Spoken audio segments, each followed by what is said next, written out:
Well, hello there. Thank you for joining me for the latest edition of Telile 24/7. I'm your host, Adam Cooke, and we've got a busy show for you this week. In just a few minutes' time, I'll speak to one of the three people running for Nova Scotia's Liberal Party leadership, Timberlea Prospect MLA Iain Rankin. We'll also hear from Port Hawkesbury's Taylor Linloff about her new Christmas card campaign for 2020. And we'll get a few words from the Strait Area Mutual Aid Association about why they'd like Richmond Municipal Council to give them a hand with several issues, including the proper placement of hydrants across the county.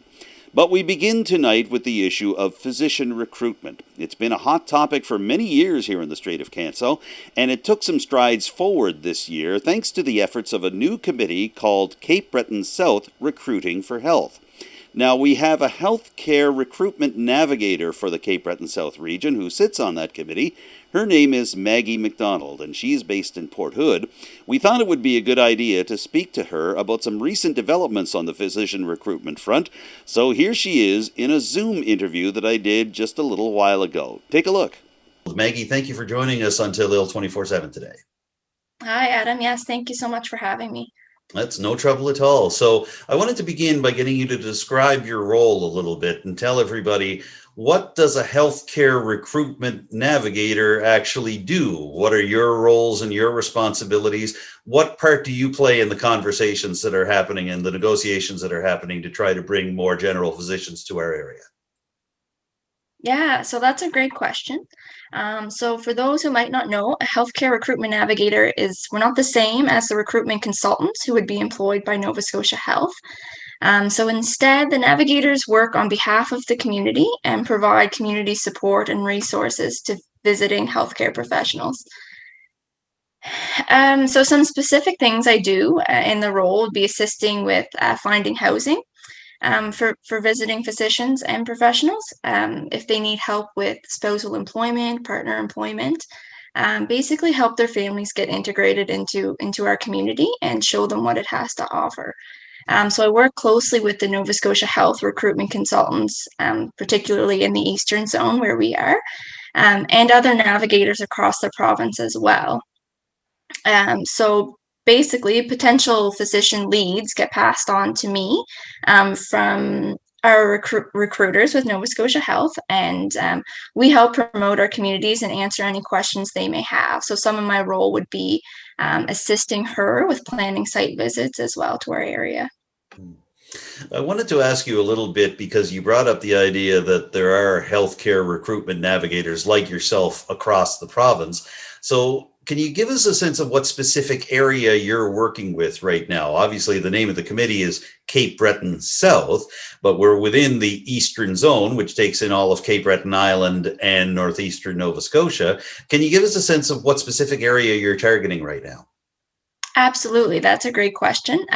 So I guess it's what the local folks would know previously as Strait Richmond. So it is just the town of Port Hawkesbury and all of Richmond County that I cover. Okay, right on. So I want to ask you then, how would you describe the efforts that the committee has put forward over the past 12 months? You folks have embarked on some ambitious plans. You've been able to have some success in bringing doctors from not only across the country, but around the world to this area, to the Cape Breton South, Strait Richmond area. Can you take a look back at 2020 in terms of your own efforts and the efforts of the committee? Yeah, absolutely. So when I came on and I met the committee, I could tell that they were an ambitious bunch and they were really goal driven. And they took that regional approach by combining the two counties and really working together to a common goal. So that alone was going to bring much success, in my opinion. But looking back at 2020, so although 2020 and the COVID-19 pandemic, it's posed many challenges for everyone this year, but we have seemed to manage to power through, and we're quite successful considering the circumstances. So in my opinion, in Nova Scotia, due to our relatively low cases of COVID, that alone has seemed to have drawn young families back to our small communities. So everyone's talking about it everywhere you go, and some of those families include healthcare professionals. So we have welcomed RNs to the Cape Breton South community, and it's been beneficial that way. Another thing I've noticed, due to the travel restrictions this year, so I work closely with Dalhousie family medicine representatives, and because of the travel restrictions, some of those family medicine residents would typically choose to do their clinical placements, maybe back home where they're from, so other parts of Canada. But this year they can't travel, so it's actually allowing residents to stay within Nova Scotia, and give them a chance to see practices in our region that they may not have had the opportunity to see otherwise. Mm-hmm. The sense I get, and I want to tie this into the next question, is that people that are looking at relocating to Nova Scotia to be able to either start a medical practice or take a look at being a doctor at a hospital or an RN at a hospital or at any kind of collaborative care center like the one in Port Hawkesbury, they're not just looking at one community in Nova Scotia. They're not just looking at one area. There might have been a time where people were really zeroing in on the urban centers, Halifax or Sydney, but it really seems now that the doctors and nurses and other medical professionals that are looking at Nova Scotia are looking all over the province. Can you talk about that a little bit? Yeah, absolutely. I mean, and I think what it boils down to is the flexibility and the work-life balance that we have in this region. So, RNs and physicians especially can come now and they can practice, they can make their practice what they want of it. So you're right in saying that they don't have to be stuck at one specific place. They have the ability to travel. So if they wanted to do their family medicine practice at the Collaborative Center in Port Hawkesbury and fill emergency room shifts at the Strait, they have that ability. Mm-hmm. And part of the reason I bring that up is because we're getting word now that we do have two locums that are in Nova Scotia and specifically within the Strait area from Ontario, and they have been pulling a number of different shifts. Last week at Port Hawkesbury Town Council, Deputy Mayor Blaine Macquarie gave an update on the situation and described the two locums that are in from Ontario as having pulled several shifts at the Strait Richmond Hospital, at St. Martha's Regional as well, and at the Collaborative Care Center that's now on Reeve Street in Port Hawkesbury. So I wonder if you could tell me a little bit about the success thus far of those particular visits and just the general atmosphere as you're looking at the way that visiting doctors and nurses are looking at the Strait and looking at various communities around the Strait. Yeah, absolutely. So you're right. This past month, we did welcome two new locum physicians, both from Ontario, to the region.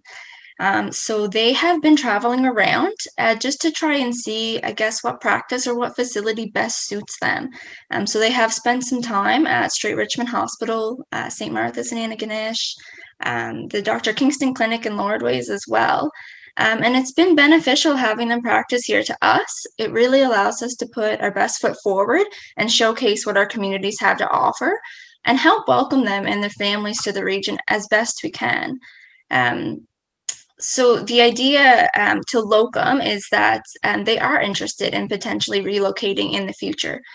So for them to be able to travel and see all the different sites, is huge. So whether we're the perfect fit for them or not, it's a benefit to us to have them there because one thing that we do know is physicians talk to physicians. Physicians recruit physicians. So they have the experience here and they know what our region has to offer. And if it's not for them, they're going to talk to 12 or 20 other physicians along their way, and maybe it will be for someone else. Right. Looking ahead then to 2021, I'm wondering if you can talk, Maggie, a bit about what the Cape Breton South Recruiting for Health Committee has planned for the new year. Is it basically building on what's been done, or are there some new strategies that you and your colleagues are working on right now? What can we look forward to in the new year? Yeah, so from here, I guess we continue to develop our online presence through our social media platforms, and our website is very close to being launched soon. So the community will see that come out shortly. So it's important to note too that although right now the highest need seems to be for physicians in this region, our goal as a group is to assist with the recruitment retention of all healthcare professionals. So that's your CCAs, LPNs, RNs, paramedics, you name it. We're basically here to help. So one of the things that I'm currently working on and I hope to deliver in the new year is an information session to present to students and their faculty who are in school now. So, I hope to present to the RN class at CBU, get into the Strait area campus here and present to the CCAs and graduating LPNs, just so they have a better sense of who we are and what we do and how we can better support them along their education journey. So my hopes that by doing this is that I will find those students who are interested or plan to stay and practice in Cape Breton South. Once I know who they are, that way I can better support them. Whether it's by the group sending care packages or setting up a tutor within the community or long-term rentals, daycares for their children. Whatever it is, it's just to get the awareness out there so people know that our group is in existence and this is what we're here for. Right. Last question to you, Maggie, and this is very much a personal question. I mean, I have talked a little bit with you over the last few minutes about the very specific technical issues that come with your role as healthcare recruitment navigator. But we both know as well that physician recruitment has been an issue in Nova Scotia for the better part of 25, 30 years. So I'm just curious as to how you feel being in a position like this right now. A lot of people look to you as being someone very important because you're basically pitching Nova Scotia and pitching the Strait area to so many potential doctors and nurses that could relocate it here. What does that mean to you on a personal level that this is where you find yourself at this point in your life? I guess when I started this position, I didn't realize too how many people and how many organizations would have such an interest in what I do and the progress that we're making. So I realize it now, and I'm actually honored to be in the position. I have a great team of people that work behind me. Whatever I need, the support is there, the resources are there, and when we all work together, this collaborative approach, it's what's going to bring success. So I'm very happy and honored to be in the role. Well, that's terrific. We have covered a lot of ground in just a short time, as I thought we would, and I appreciate you giving me a few minutes here, Maggie. Did you want to add anything else about all of this just before we wrap up? No, you asked a lot of great questions. I guess I would just like to put out there that if there are any community members, interested, we always love hearing from you. I just can't stress enough the amount of how important community support is in this role. So if there's any questions or anything, I'm just a short email away, and don't hesitate to ever reach out. Well, we know you're doing very important work right now, and we appreciate you taking some time away from that important work to reach out to us and to share a little bit about what's involved in bringing new doctors and nurses to this area. So Maggie MacDonald, thank you very much for joining us on Telile 24/7 today. Thank you for having me. No trouble at all. Maggie MacDonald is the Healthcare Recruitment Navigator for the Cape Breton South Recruiting for Health Committee. We've been speaking to her today by Zoom from her office in Port Hood. Stay tuned for more of Telile 24/7 in just a moment. When Nova Scotia Premier Stephen McNeil leaves his post and resigns as Liberal Party leader this coming February, he'll be replaced by one of three of his former cabinet ministers who are all MLAs in his government. They include Labby Casoulas, Randy Delorey, and the gentleman that you're about to meet. He is the MLA for Timberley Prospect, and he was up until recently Nova Scotia's Minister of Environment. His name is Iain Rankin, and I spoke to him via Zoom from his constituency office in his riding of Timberley Prospect. Here's that interview with Liberal leadership candidate Iain Rankin right now. We're pleased to welcome Iain Rankin to Telile 24/7. Iain, thank you for joining us today. Thank you for having me. It's my pleasure to be here. No trouble at all. Let's begin with the obvious question. What made you decide to seek the leadership? Why are you running? I'm running to continue what I think is a strong record. Our government has made some progress fiscally and with strong population and economic numbers. But I think we need to start tackling things like the climate change and social justice. So it's been a part of my campaign to very much focus on making sure that when we rebound from this pandemic and keeping our focus on that pandemic, that we also look at a strong economic recovery that's more low carbon and socially inclusive.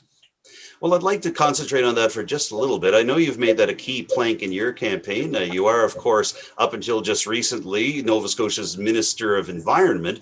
So can you tell me a little bit about what specific ideas you have to promote climate change and to promote renewable energy should you become the Liberal leader? Yeah, and certainly I did have experience in cabinet with both environment and lands and forestry, but I also, from a generational perspective, I think I'm very in tune with what needs to happen and what people want to see for a future. We've done some good work with emissions reductions. I want to continue that work by doubling our renewable energy from just under 40% to 80% by 2030. And also part of my campaign, I've talked about net zero buildings and looking at how we can have even better efficiency programs. And then the other two planks are around conservation, increasing our land protection beyond the current 13% target, implementing the Leahy report. And then on the transportation component, I would be incentivizing more electric vehicles and helping municipalities electrify their own public transportation, as well as supporting active transportation. Now, when you mentioned the Leahy report, of course, we're talking about the report of former University of King's College President Bill Leahy concerning Nova Scotia's forestry. Forestry is very important to our neck of the woods, the Strait of Canso region at home to Port Hawkesbury Paper, one of the biggest forestry companies in the entire province right now. I just wonder, focusing on that and drawing on your experience as the Minister of Lands and Forestry, what's your sense of what needs to be implemented right away from the Leahy report, and what impact would you like to see that make on how we conduct our forestry here in Nova Scotia? So the paradigm is ecological forestry that we've been moving towards. There are interim measures in place now that mandate minimum retention. And so I've actually seen firsthand a lot of the management of land in Cape Breton by Port Hawkesbury Paper. They are a strong employer and part of our economy here, and they should be here for generations to come. We continue to work well. They have a seat at our ministerial advisory committee that continues with that department, and we'll need to implement it in a thoughtful way. There's 45 recommendations, and one of the foundational pieces is a change to a new modern forest management guide, and those discussions continue. It's still in the consultation phase to ensure that we're fully aware of the different forest types that are in Cape Breton, like the maritime boreal forest, which has special considerations. All right. Iain, I wanted to ask you this, and I will tie this into our current conversation about forestry management. You presided over one of the more difficult decisions executed by any provincial government in the past 5 to 10 years from where I'm sitting, the enforcement of the cleanup of the effluent treatment plant at Boat Harbour by Northern Pulp based in Pictou County. That came through just a year ago. You and Stephen McNeill, the current premier, were very, very firm about this. And as a result, Northern Pulp made an announcement almost simultaneously to that announcement that it would look at shutting down the facility. It's currently in hot idle. Now, Northern Pulp is still trying to reopen the facility, but I want to ask you, do you feel that your experience in sticking to your guns on that particular position with regard to effluent treatment will work well for you, not just in terms of what we're discussing here for forestry management and for climate change, but also in terms of your overall leadership style? Can you connect A to B in that regard? For sure. I think I've always shown courage on those files. That is a historical wrong and an example of environmental racism. We made a personal commitment from the Premier and our government to close Boat Harbour. It wasn't the first time the province of Nova Scotia committed to Pictou Land and First Nation that we would close that facility.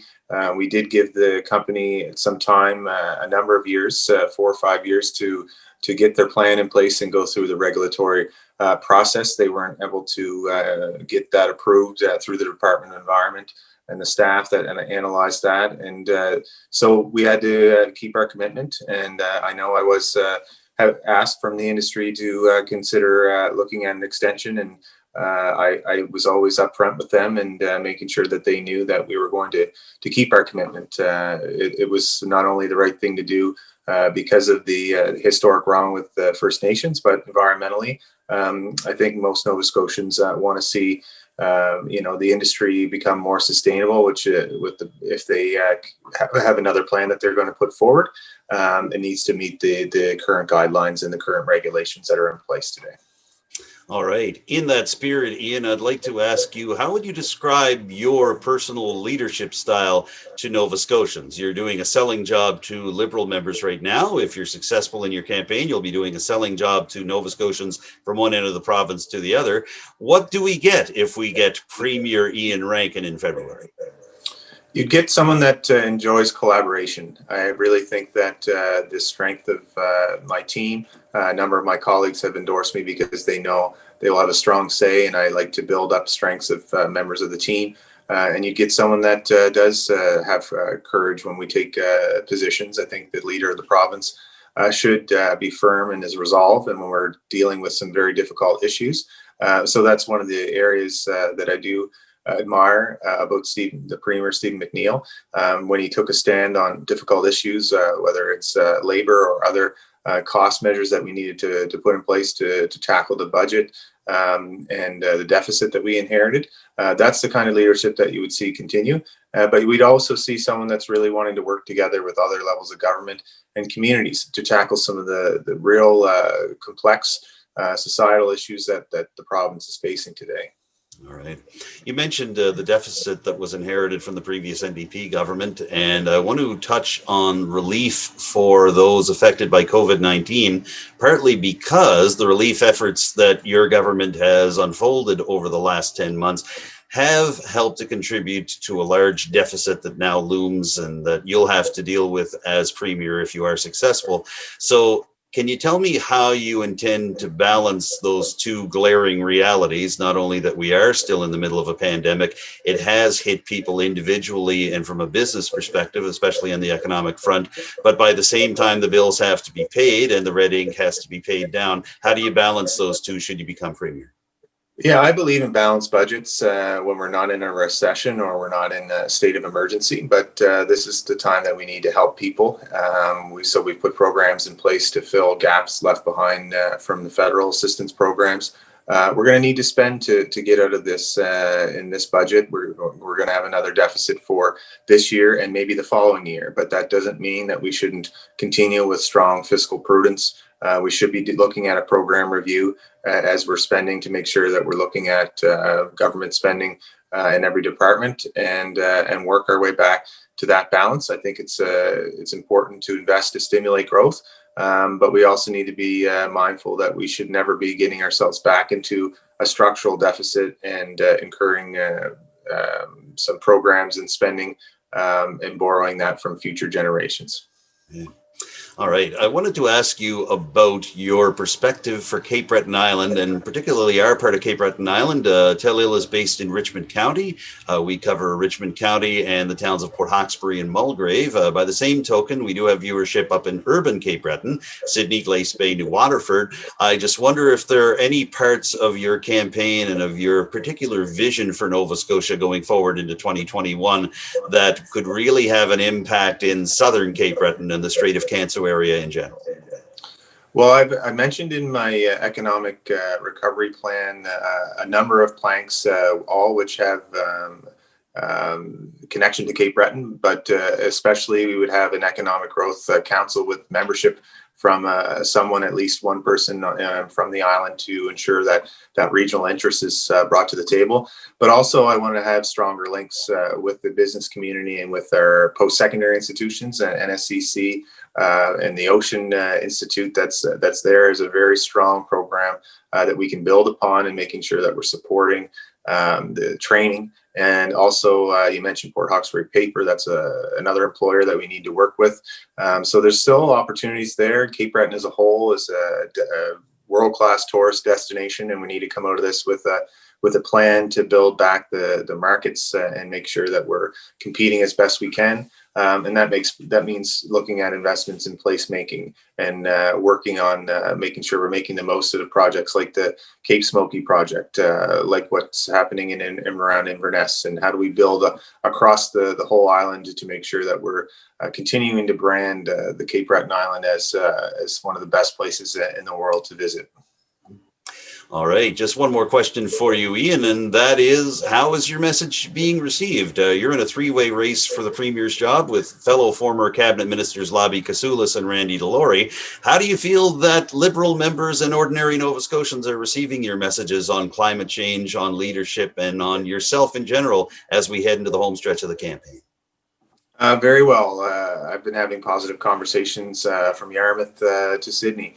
I am from Cape Breton, and I think Cape Bretoners know that I very much care about their interests, and also that I do believe in a strong capital city. My seat where I represent, Timberley, where I grew up, is just on the outskirts of town, but a strong Halifax is good for Nova Scotia. A strong Sydney is the second biggest urban center will be good for Nova Scotia. And our rural communities, I think, are really starting to see that me as a champion of their interests, understanding how the forestry sector is important.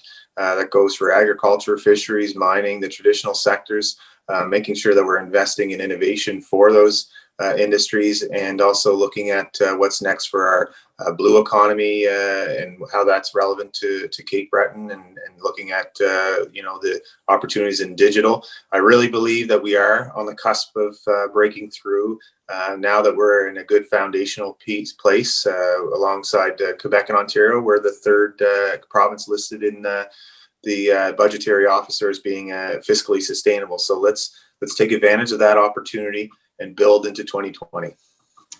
All right. Well, we want to thank you for taking a couple of moments to speak to us today. We wish you well in the rest of the campaign, and we wish you and your family all the very best for the holiday season as well. Thank you so much, Iain Rankin. Likewise, and to you and all your viewers, I really appreciate this opportunity, and be well over the holidays.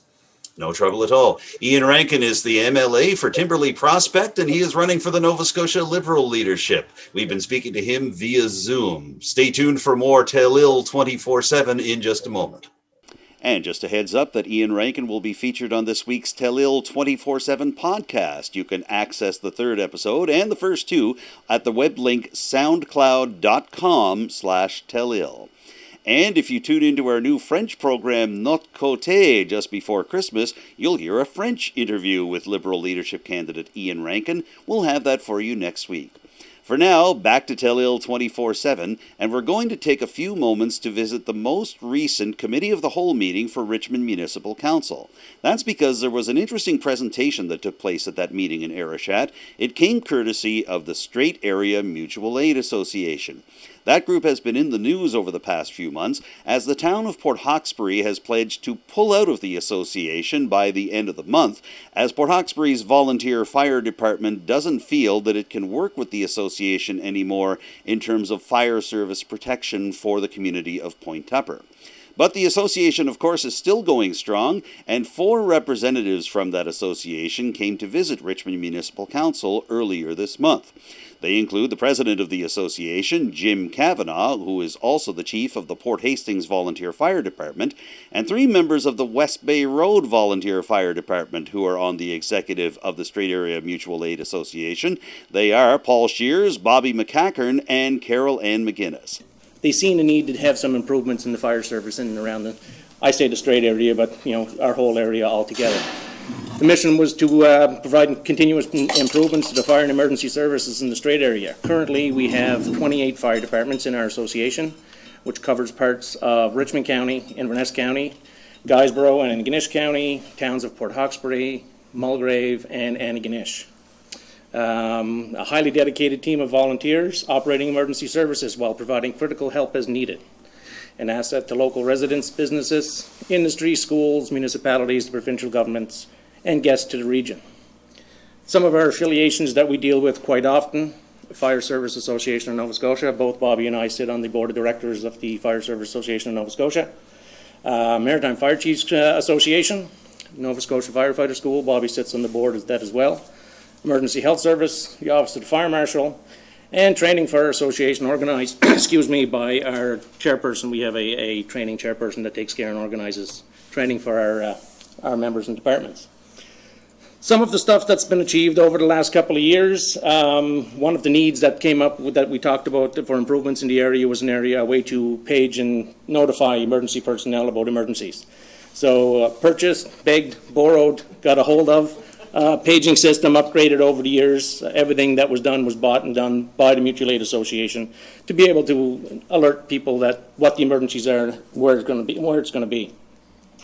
We were one of the first ones in Cape Breton to have an air bottle filling station for our self-contained breathing apparatus, which is located in the Port Hawkesbury Fire Station.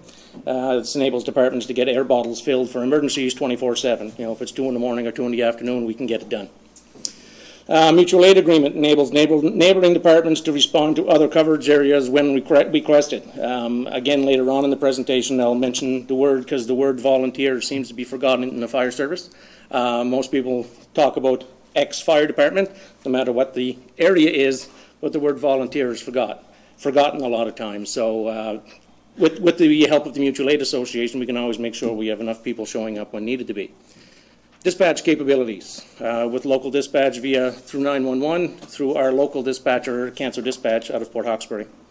The initiated a provincially recognized ground search and rescue unit, which primarily consisted of firefighters.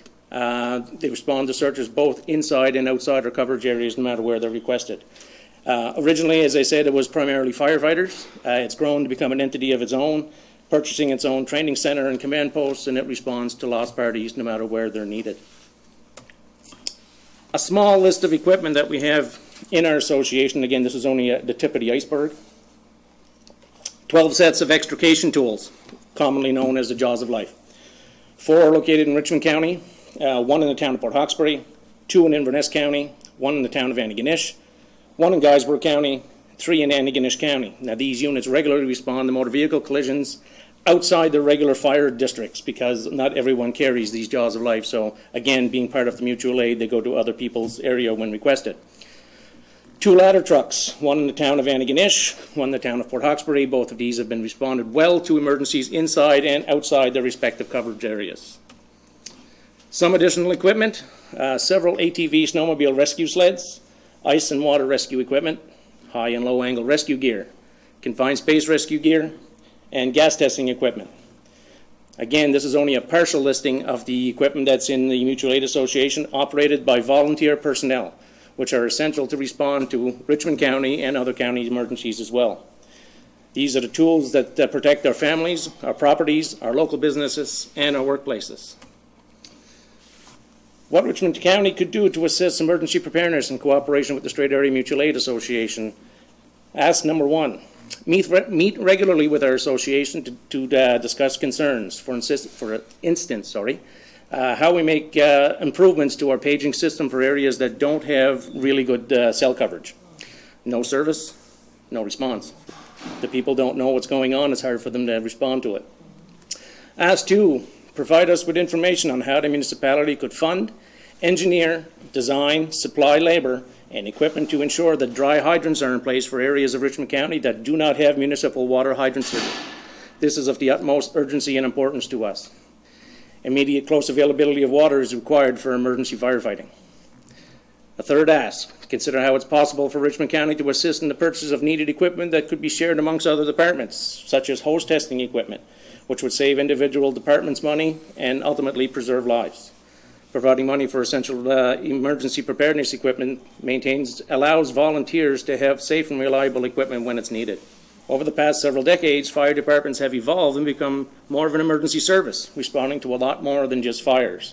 Our volunteers, and once again, I stress the word volunteers, may not always be available to respond to emergencies due to family, work, or other commitments. This is a big reason why we feel that our association is critically important to ensure that adequate help is available during an emergency. In summary, our association strongly believes that because of mutual aid, emergency services in our area has become a huge asset for people living in, working in, and traveling through our coverage areas. The average cost of the dry hydrant, for those who don't know, is there, I know every place is different, but is there an average runabout cost that's? You're probably looking, and this is a guesstimate of the best of it, we did have an engineered plan made up for the engineering, the plans, and the permits needed to get started is around about $2,000. That's before you put a shovel in the ground.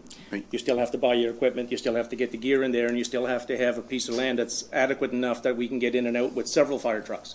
Because remember, this is a stagnant water source. It doesn't have any pressure to it. We have to have a truck right directly hooked to this pipe so we can draft or suck water from it and then we can either push it to another truck and carry it to where we have to go, or pump it directly to a fire. So not only does it have to have enough room to park a truck, we have to have enough room for a second truck to come in to be able to fill off it as well. You're probably going to look at the best part of $6,000 or $7,000 per hydrant. The other point that you have to realize is what the dry hydrant location water supply is. For example, we now have issues with our one in Glendale, especially late July, late August. We still have a flow, but our pipe is now too high. So there are dry hydrant locations you'll have to put in a holding tank, right? So that the holding tank will be able to fill. The pipe is under enough water that you don't have an issue with air, right? So it basically, it's going to vary on the design for every different location. So you identify the one in Cleveland, but I suspect there are other locations that are also requiring those. Oh, absolutely. In your mind, what would you see as the most urgent needed dry hydrants in our county? Any place that does not have access to municipal water. Richmond County currently has 3 dry hydrants. One's located in Cleveland that's non-functioning. One's located at the Lordways Fire Hall, and one is located in District 10. And District 10 is not part of our association. They're outside ours. Because when I say we only cover parts of each county, not the whole thing. Our farthest one in Richmond, I believe, is Grand River. Okay. Do you have a rough idea that within this region, what the number would be that you think would be adequate? Basically, for Richmond County, I can tell you right now that St. Peter's is currently looking at an installation of a dry hydrant in the River Bourgeois area. In speaking with the chief in Louisdale, I believe they're considering one on the Black River Road. Basically, for you to obtain that kind of information, it would be forthcoming from your individual fire departments, as they know their own areas. Just one comment to that, it's that we're in 2020, heading for 2021. The days of fire departments pulling up to a brook, having to chop ice, get a suction hose in. We're more and more safety oriented today. It's very safe for our trucks and people to pull up and load through dry hydrants and onto other trucks. So I noticed you had a couple of sort of asks, I guess, for Richmond County, and I think what we could do as a council is take a look at that and work with the staff and our emergency management coordinator to talk about how we can, move closer to the asks on your list. I really like the idea of having, regular meetings with your association. I mean, I think it's important to maintain that dialogue for darn sure. And of course, the other items related to, the access to water, the dry hydrants, and assisting with funding, that's something we absolutely can be looking at discussing within our budgeting conversations too for the new year. We'd love you to be able to write us out a $500,000 check and say we can get it all done overnight. We know that's not what's going to happen. But I think if we start to have a plan and look at a short-term and a long-term plan, that, okay, we're going to do X amount of them this year, where's the most important ones that's got to be put in, and let's start on it, and then work our way to where we have to be. Yeah, certainly. And again, we're going to be going, word on the street is that other municipal units wants us to go and do a presentation as well, so the word is getting out there that we want to push out who we are and what we do. Right. And again, we really want to strive that it is volunteer what we do, and it's 24/7. When the tones go off, you can't, if it's a blinding snowstorm, you can't just roll over and say, I'm not going. It's you get up and you go. So I've always been a bit biased towards the fire service for that. You hate to tap yourself on the back, and that's not what any of us are looking for. We're not looking for recognition. We do it because we love our communities and we love doing what we do. We're just looking for some help in doing it, and we thought Absolutely. It was a good way to start it. I think if there's a table you do not need to convince to the value of volunteer firefighting, it would be this one. But I appreciate the emphasis. Yep, we've got a couple of volunteer members at the table, and certainly some of us been the recipient of your fantastic response. And just a reminder that you can see the entirety of the Richmond Municipal Council Committee of the Whole meeting from earlier this month on Telile's YouTube page. You can also see every single episode of Telile 24/7, including this one, and the first episode of our new French program, Notre Côté. So check out Telile on YouTube for all kinds of great programming and a few surprises coming on later in December. Right now, we'll wrap up Telile 24/7 with a visit from one of our favorite people here at the show. Her name is Taylor Linloff. You might have seen her on the show a little earlier this year as an LGBTQI advocate and also as an autism advocate who is working on her first film. It's called A Strong Name, and it zeroes in on autism and how it impacts people in rural Nova Scotia.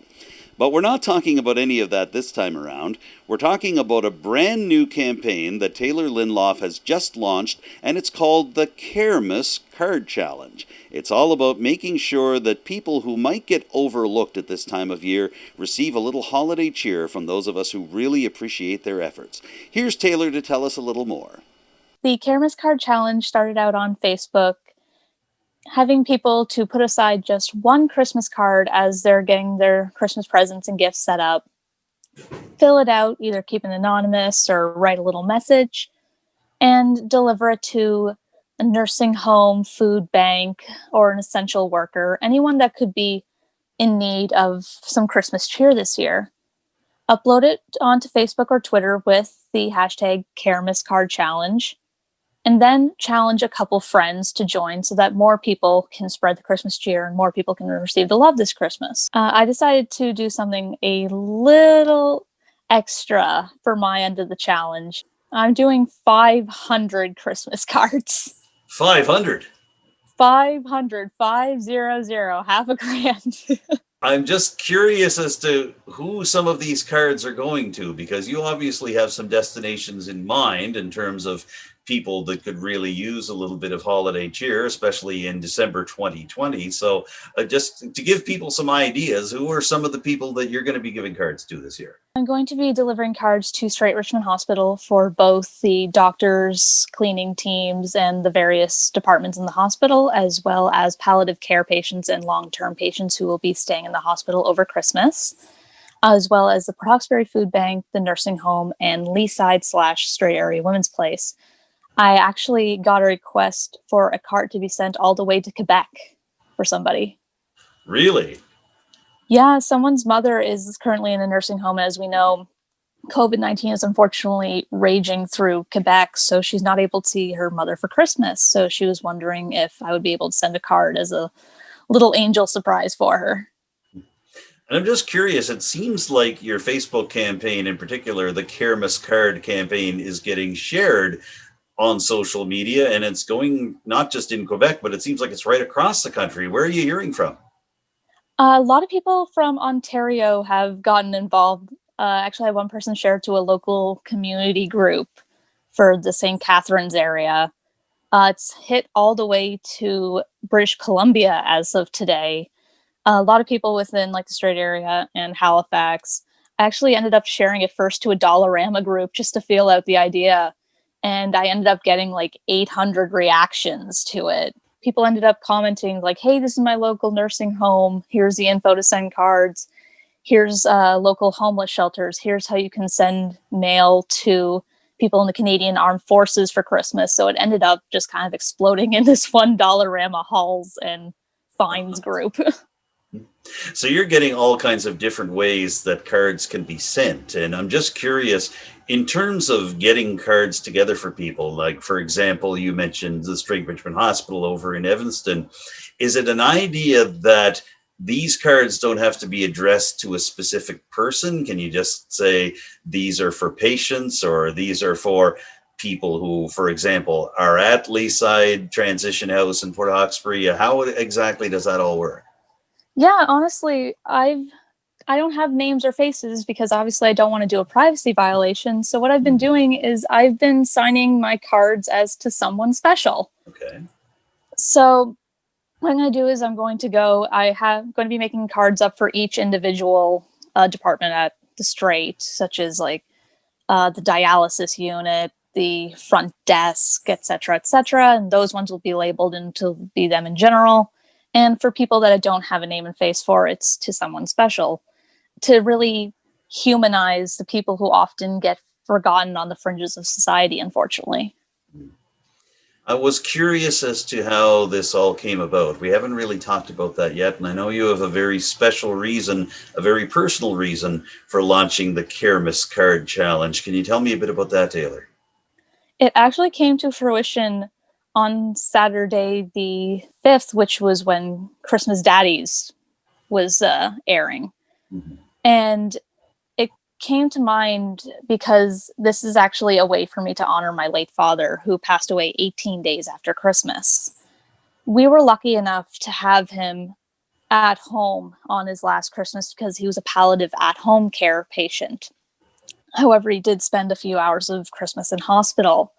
And looking back, it made me think about how many people do not get to spend Christmas at home, how many people are going to be locked down at Christmas due to nursing homes and hospitals during COVID-19, how many people won't get a Christmas card because they don't have a family with them right now, how many people have escaped violence, and it's risky for them to have mailed letters to them. So what are things we can do to help these people and make them not feel so forgotten in a season and in a year that can be difficult for a lot of people? I'm just curious about your thoughts of Christmas cards overall, Taylor, just because we have moved to a very digital world where we're sending e-cards, we're seeing Facebook and Instagram greetings, tweets go out wishing Merry Christmas. It still seems, though, that the basic old-fashioned feel of a Christmas card with a handwritten note still appeals to a lot of people. I happen to be one of them. So I just wonder if that has any special meaning for you as well, and if that was a big reason that you launched the campaign too. Definitely. I actually found an Etsy small business shop that can make handwriting into a necklace or a bracelet. And I actually hope at some point I'm going to get a bracelet commission from them or a necklace that has my father's last Christmas card message to me that says, "Love you always." So people, I think, kind of forget just how much like just a little handwritten note is. I'm lucky. I'm one of the people who is still raised. Like, I think I was like one of the last generation, really. Like, the millennials were the last generation to really get taught handwriting in school. Like, a lot of them just print now. They don't get taught cursive. So I think, especially with some of the community elders and seniors, might really get a smile out of seeing a cursive written card, even if it's a little messy for my shaking hands. And who doesn't love to see like a little sticker sealed envelope come into their doorway when they don't expect it? Yeah. And I mean, anyone is happy to not see a bill in the mail. It's not a bill, therefore it's a wonderful thing. Yes, yeah, exactly. It's not a bill, so we're not going to complain today. No, exactly. So how much time do people have to take part in the Kermis Card Challenge? Taylor, is there any kind of a cutoff point? How does it work? Honestly, the sooner you get your cards into somewhere, the better. That way they have time to distribute.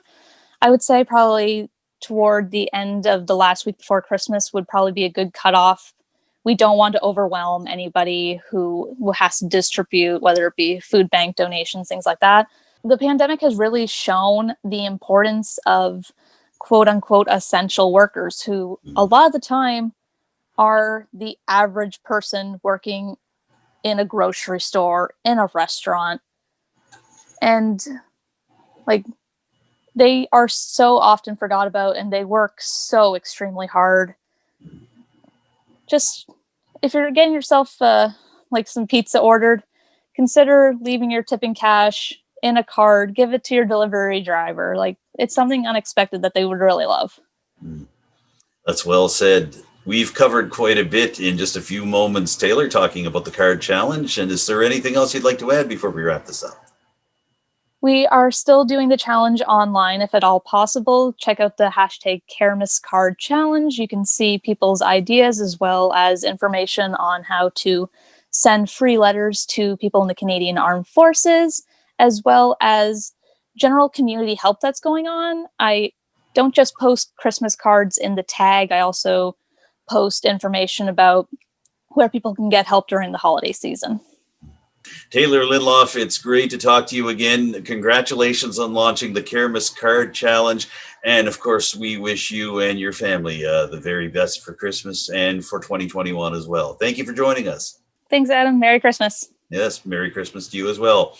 Taylor Linloff is an autism and LGBTQ advocate from here in Port Hawkesbury, and she is the official brains behind the Christmas Card Challenge, which is now taking shape all over the Strait area and all over the country as well. Thank you, Taylor. And just a reminder that Taylor Linloff is featured on the most recent episode of our Telile 24/7 podcast, along with Cape Breton University President David Dingwall. You can find that episode on our podcast channel, soundcloud.com/Telile.